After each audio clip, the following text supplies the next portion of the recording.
Salam. Kame alakom. Naga-katini.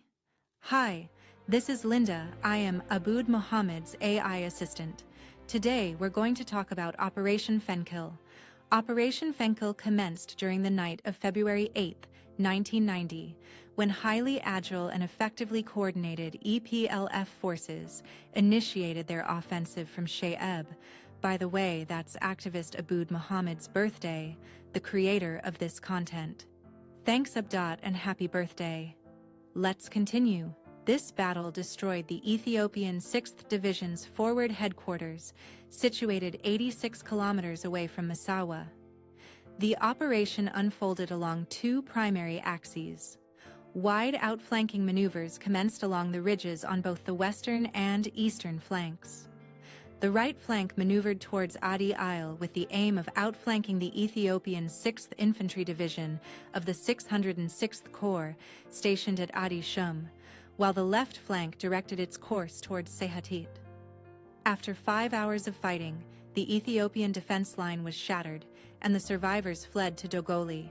The EPLF mechanized and armored units pursued them. The Ethiopian 18th Infantry Division and 2 mechanized brigades were dispatched from Asmara to rescue them, but the EPLF repulsed them and forced them to retreat to Ginda. 2 days later, Dogoli had fallen to the EPLF, and the 606th Corps were now trapped in the city of Massawa. The battle for Massawa began on February 10th. What followed was the most destructive and violent engagements of the war. EPLF Marines and speedboats attacked the naval base early in the morning as a diversion, causing confusion among the defenders. The main EPLF column then overran the Ethiopian defenses and were now storming the city. At this point, the government forces were now split into two. One half led by General Kifli retreated to the naval base, and the other half led by General Teshome Tesema fled to Tualid Island.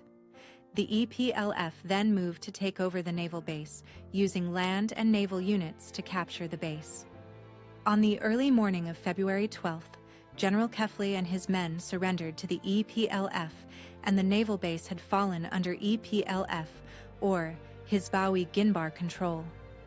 The commander of the Ethiopian 6th Division, General Teshome, refused to surrender, instead taking hundreds of civilians as hostages. The 14th, to spare the city from more destruction, the EPLF delivered a message to General Teshome in Tualud via 2 prisoners of war sent as messengers. The letter, signed by General Kifla, told General Teshome to surrender peacefully by February 15, 1990.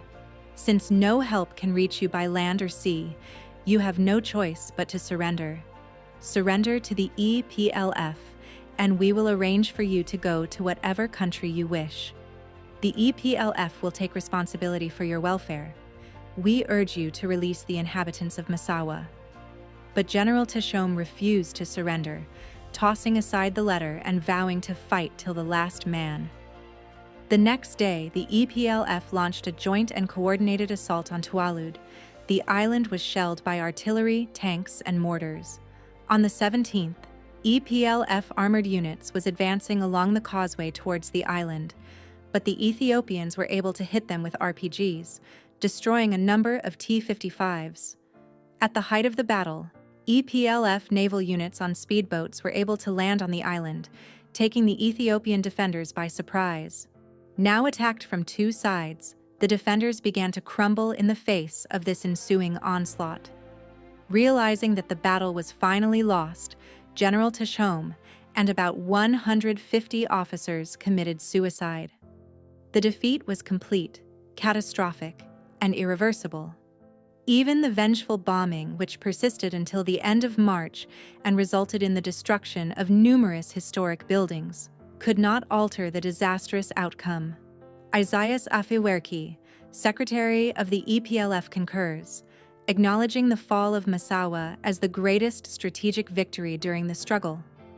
After the loss of Massawa, the Ethiopians continued their aerial bombardment of the city. The civilian population was hardest hit.